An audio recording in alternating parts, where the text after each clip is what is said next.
Hi, this is Scott Sustachek, your host for CEO to CEO, the podcast from the CEO Roundtable. CEO Roundtable is a peer-to-peer organization that brings business leaders together to share wisdom, experience, and insights from the trenches. Today's episode is sponsored by IntroWorks, launching powerful B2B brands for more than 30 years. Learn more about them at intro.works. I am so excited today to be doing this with a couple of really good friends, Renee Ernste and John Dyke, who are... Hey, Scott. Thank you, Scott. Good to be here. Thank you both for coming. And we're going to be talking today about, with so much going on in the private equity world, and you two have become titans of private equity over the last few years. We want to hear from you about all things private equity, but we're going to start at the very beginning and talk about how do you prepare your company for sale to a private equity firm. And going into that, knowing that not all private equity firms are created equal. And I think you, with the firms that are your sponsors, you each bring some unique perspectives from different size PE firms with different focuses that I think our listeners are going to get a lot out of today. And so I want to introduce Renee very quickly. And so Renee is CEO of Orange Tree Screening, and that's a Tonka Bay Equities portfolio company. And since being acquired as a platform in 2021, Renee and Tonka Bay have doubled the company through 3 unique acquisitions. So torrid growth pace. So congratulations. Oh, thank you, Scott. And then John is now executive chairman, most recently was CEO of All States Ag Parts, which was a Kinderhook Industries portfolio company, and acquired all the way back in 2018, pre-pandemic. Seems like so long ago, but only a short time ago. But in that time, you've 8x the company, the size of the company, and done 17 acquisitions and still growing. Yeah, it's been a very interesting ride these last 5 years. We're happy to have you both here with us today. And so let's start with Renee and really talking about Orange Tree and what is Orange Tree, because that might be a company that not a lot of people have heard about directly. So tell us more about Orange Tree and then if you can get into your journey with private equity. That sounds great, Scott. Orange Tree is a global provider of background screening services. So we work with businesses all over the country, all over the world, primarily with pre-employment, but also post-employment. And so I'll just jump right into our business partnership with Tonka Bay Equity Partners, which the last 2 years have been, I call it inspired because it really has been a great partnership for both businesses. And actually, even though that partnership started in 2021, we met them in 2015. So what I would say is the process of an exit, I think, starts several years or more before an exit actually happens. In fact, we started the exit process talking about it more formally in 2019, and we were at an offer stage in 2020, but eventually sold in 2021. And we knew the owners at that time, we had 3 owners at Orange Tree. They knew they were getting ready to exit. They owned the business already 17 years. So that started in 2015. We started looking at local equity businesses. We started looking at investment bankers and interviewing them. We also started really thinking more seriously about our financials, and we started to have those reviewed, not audited, but I think many people start to have their financials audited. And we started tracking EBITDA much more closely, and we started focusing a lot more on organic growth. So I think when the business owners start to get pretty serious about it, it was really around 5 years that it was on their mind, and they started taking those types of steps to really help prepare us. So by the time we got to choosing an investment banker, we already kind of knew who we were going to choose, even though we interviewed 3. We'd already met Tonka Bay, so when they became part of the process, we were expecting it. And we already knew what they were looking for. Now, that's different than going through the process. It's a lot different. We chose an auction. So we had 7 different management meetings. So we had a lot of interest. Not everyone goes through that process, but that's the process we went through. And some of those were strategics, but most were private equity. So this isn't you just decide today and, okay, I'm going to sell to private equity and pretty soon offers are rolling in. as you go back to 2015, maybe just do a little bit deeper dive on, the metamorphosis the company went through ultimately to, when you started to really change how you thought about the business, how you tracked EBITDA more closely. And because that seems like it's a long cycle, but it also gave you time to get the business more prepared to maximize your value. Well, that's absolutely right. And in 2015, I wasn't the CEO of the business. So at that point, I came to Orange Tree about 15 years ago. And in fact, 15 years ago, May 1st. And I led our client services team. And the beauty of a small business is you're really only limited by your imagination and time. So over time, you just take on more responsibility. So at that time in 2015, our CEO at the time started to have that vision. So he was the one that said, hey, Renee, we have to make sure we're operationally sound. We have to start developing an organic growth story. We already had some of those things in play, but we started paying more attention. And then we started to work with RSM to review our financials. So he knew some of those things were things that we need to do. So those things were started when I became CEO in 2018. And then I just continued down that path. Yeah, and it sounds like with you picking up the ball and running with it and then taking that across the finish line, maybe just talk a little bit more about how it was to work with Tonka Bay as you closed that transaction. Well, here's what I'd say about that. The sales process is very different than when you become on the same team after the sale. When you're in the sales process, you're not on the same team. We are trying to get a deal that we like. They're trying to get a deal that they like. And that's why it's so important to have financials that have been audited is better, reviewed is still good, because the goal is to try to understand where the negotiable points might be, because both people want to win at that point. So I'd say it's been a lot more fun to be a teammate with Tonka Bay buying businesses on the back end than it was selling to them. And that's not an implication at all about them as much as it is about the sales process. You have to have your wits about you. It's a pretty serious financial transaction. So I would say the sales process is, it's unlike any other. And it's lots of fun, but it's a ton of work, especially the last month. So as you were really preparing to get into those negotiations, who were the professional advisors you put around the table to help you? Because as you said, it's a major transaction, a lot of facets to it, and you're across the table from a professional buyer.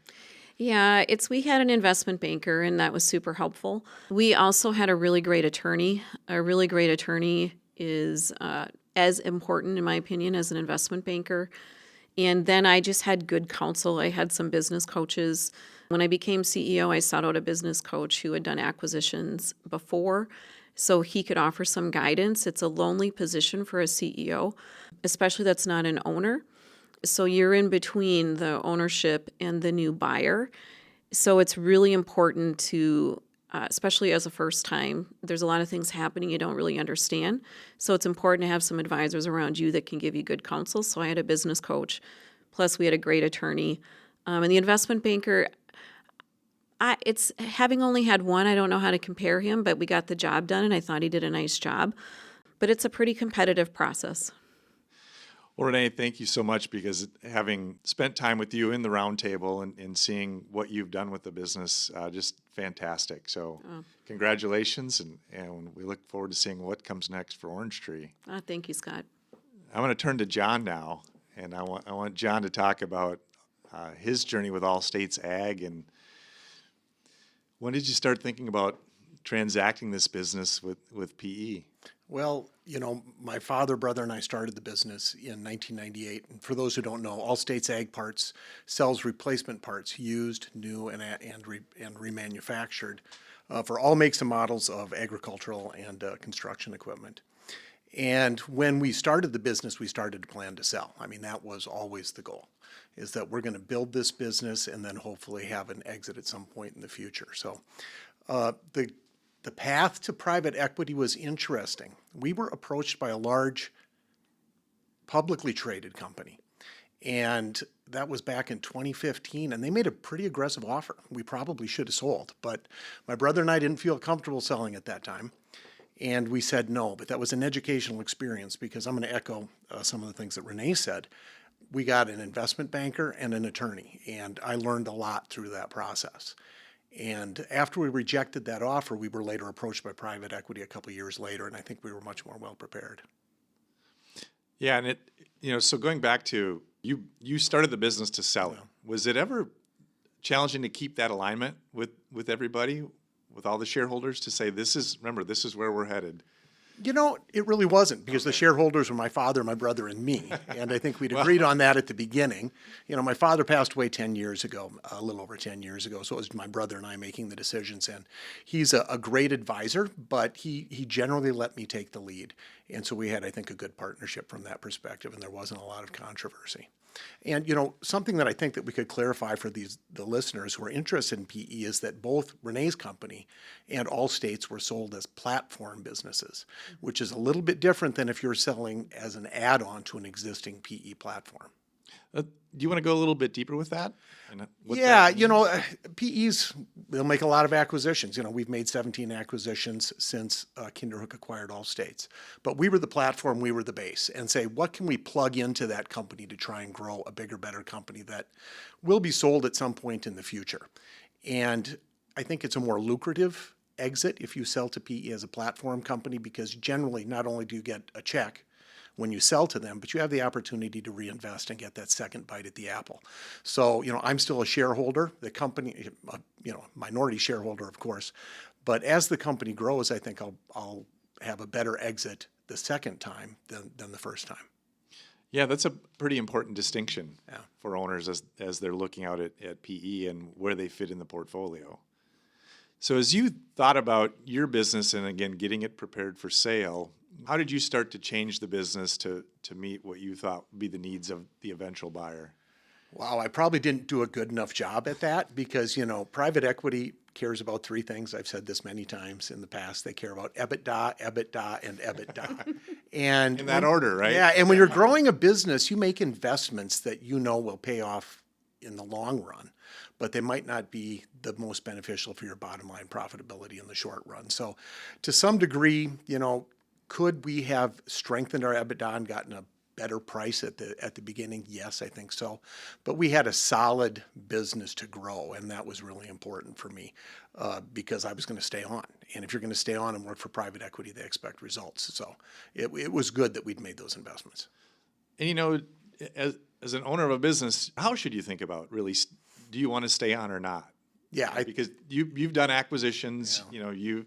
You certainly need to know that, I think, going into the sales process, if you're going to stay or not. And if you're going to stay, you have to really understand that you're not in charge anymore. And I think that's really difficult for a lot of business owners. You've been calling the shots and making all the decisions for most of your career, or at least the career of your business. And now for me, and I would assume the same is true for Renee's business, is that we report to a board of directors.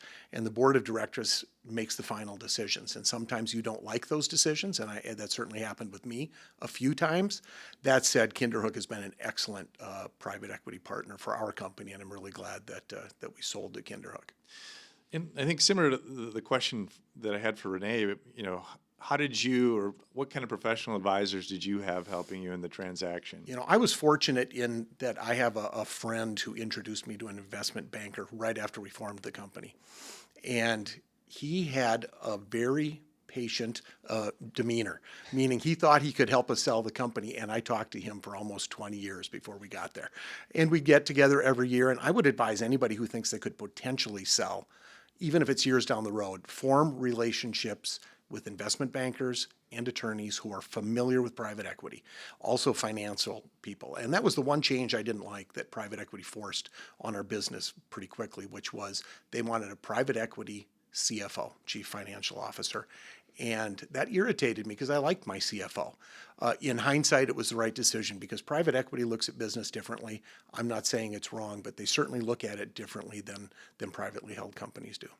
If you're going to sell to private equity and you plan to stay on, I think your message is get used to working with other people that absolutely may not have been the people you chose for your team, right? That's right. Yeah, you're a team player. You're not the coach anymore. Right. And this is a question for both of you because I want to pull on that string again about being a platform business, which you both are. What advice would you have for potential sellers of companies to really get themselves in a position to be a platform? And are there things they could be doing sooner rather than later, so when PE comes calling, they can say, hey, we're a platform and here's why? It's an interesting question, Scott. I think for us, a part of it was just understanding our industry. Background screening is a pretty interesting industry. There's probably hundreds and hundreds of players, and there's a few that are very large, and there's a lot who are really small. And so if you have an interest in being purchased as a platform, there's a definition already in play by other folks in the industry, because consolidation has been something that's been happening for a long time. That's how the big players got big. So we kind of had a playbook just right in our industry if we wanted to look around and see what it would take. And for us, it was having our own technology platform. It was having an organic growth strategy, and it was being of a certain size. I think for the most part, there's just a size that you have to be before private equity can purchase you as a platform, because they're looking for a group they can accelerate. It's sort of like sitting in a car and turning the engine. They don't want to have to do too much engine work. So they need you to have a team, they need you to have a product, they need you to have sales history, and they need you to have momentum and growth. And then that needs to be relevant in the industry that you're in. So we knew a lot of those things very early on, and we knew how to position ourselves to be in that situation. We knew at what size, so we also knew when we could start to sell if that was our interest.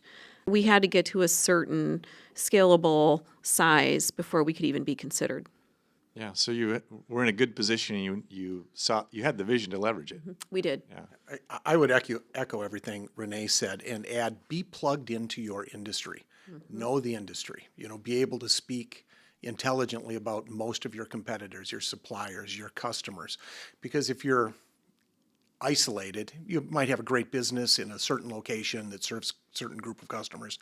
But if you can't understand the broader aspects of your segment, they're not going to be as interested in that. They want someone who can come in and say, yeah, I know that guy, we can make connections, and then we can make more acquisitions to build on this platform. Well, we could really keep going on about PE for probably the rest of the afternoon here, because there's just so many facets to talk about. And I think we wanted to keep this topic to really getting ready to sell to PE. And it's been extremely insightful from both of you. And I'm going to shift gears a little bit now, though, and talk about the CEO Roundtable, which you both have been longtime members of. And I just have one question for each of you: is what's the most impactful decision that you had coming out of the CEO Roundtable, where the Roundtable was able to help you with the collective wisdom of people around your group come to some decision? Do you want to go first, Renee? Or You go right ahead, John. I think I might be one of the longest serving members of the I think that's CEO true. Roundtable. When did you join? 1998. Oh, yeah. Or 99, spring of 99. So it's been 24, almost 25 years. And when we started, we had 3 family members and 1 employee. And so you wear a lot of different hats when you grow a business, and I wore a lot of different hats. And I didn't ask a specific question that helped me. It was people at the table saying, John, you need help. What are you trying to do this? And I'd say, I can't afford that. And, the answer was, you can't afford not to. So that was really beneficial to me, just this people pushing me to bring in additional talent to help grow the business. Make investments that get you, instead of working in the business, working on the business. Work smarter, not harder. Yeah. And I was trying to work too hard, and that was really helpful. Yeah, good. I've been in the Roundtable now it's 4 or 5 years, and I came to the group. The group asked me to come after our former CEO left, and so I had a group that knew a little bit about Orange Tree, which I think made a difference. More importantly than that, it's interesting thinking about one question, because I do have an example of that I will add at the end of this, but just the setting aside time monthly to have people reflect back to me what I'm saying about the business, like that was super helpful. And especially in the sales process, there's a lot of things I couldn't talk about with anyone on my team. There did come a point where the exec team knew, but that wasn't the whole time. And so it's one of the other aspects of preparing for a sale, depending on the partnerships you have in the business or other things. You most of the time, most of your business doesn't know what's going on. And that's a healthy thing for the business, but it creates a challenge sometimes for the business owner or their business leaders. And so it was really a place to openly talk about things and get feedback, like John said, that you're on track, you're not on track, that doesn't sound right. Or it was easy to lose track of running the business because it starts to take a lot of time to manage an exit. And the worst thing you can do in managing an exit is to stop running the business. So just having that regular feedback was really important.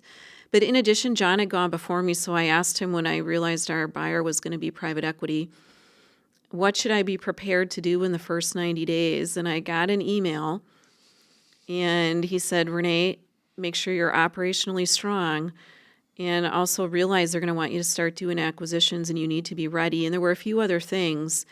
And I can tell you, honestly, I wasn't thinking about any of those things at that point. And I wasn't owned by Tonka Bay more than a week when they're like, hey, we have a business we'd like you to talk to. And I thought, check, because I'm ready, because I had that insight about 90 days before. So it makes a difference to have peers that have been there before you and that you can talk to and trust and share what's happening. Well, that's, it becomes that place where, especially when you're preparing for a transaction, you can't take it anywhere inside the company, even to your senior leadership team, which you would be your most trusted people. So it provided a great outlet. And of course, John's advice, always helpful. John's a sage. Yeah, right. He is. Well, I don't know if that's true, but I'll take it. Thank you. All right. Well, I've got really 3 parting questions for you for being part of the show.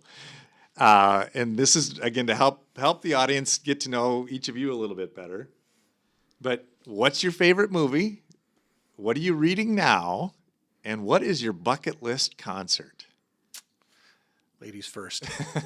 Well, I'm a sports movie junkie. So the first 2 movies that came to mind are We Are Marshall and Remember the Titans. I love inspirational sports movies. So I'm like that person that I want to stand up in the movie theater and just start applauding at all times, especially in sports movies. So that might tell you I might have loved the Rocky Horror Picture Show. Remember when that was a thing, like at midnight? Oh, yeah. Fun times. I tend to be reading at least 2 or 3 books at any given time. I usually have one that's just for fun, some kind of Vince Flynn book. I usually have a business book, which right now I'm reading 10 times by Grant Cardone, if that's how you say his last name.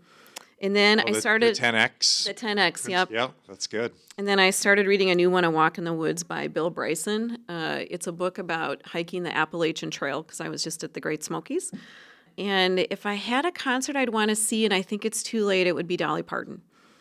And I'm not sure she's ever getting on stage again. Oh, that would be a good one. Okay. Yeah, no kidding. Movie. My fallback for favorite movie is always The Godfather 1 and 2, but I'm not going to say that that's the answer today because that's too easy. I think Aquila and the Bee, which is sort of like a sports movie. I love that movie because it really talks about a path to success, and it covers a lot of things about you have to have a mentor, you need to have someone to push you into the game, you need to have a real strong supporting cast, but then there's just a lot of hard work on your own too, so I love that movie.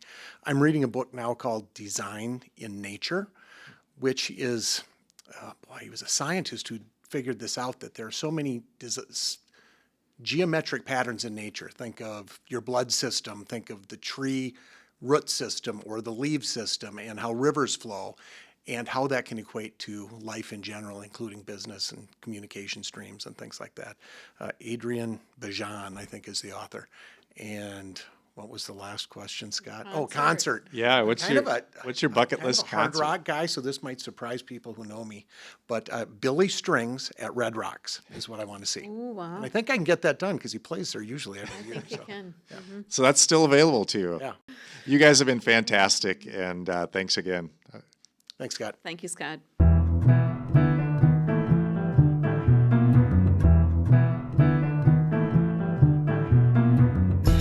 Thank you for listening to the CEO to CEO podcast, produced by Dave Swerdlick and the incredible team at Uptown Podcast Studios. You can find them at uptownpodcast.com. Be certain to subscribe so you don't miss an episode with more CEO wisdom highlighting experience and insights from the trenches. If you enjoyed this podcast, please leave us a review and share with others. If you are a Minnesota-based business leader who would like to learn more about being part of a peer advisory roundtable, check us out at ceo-roundtable.org.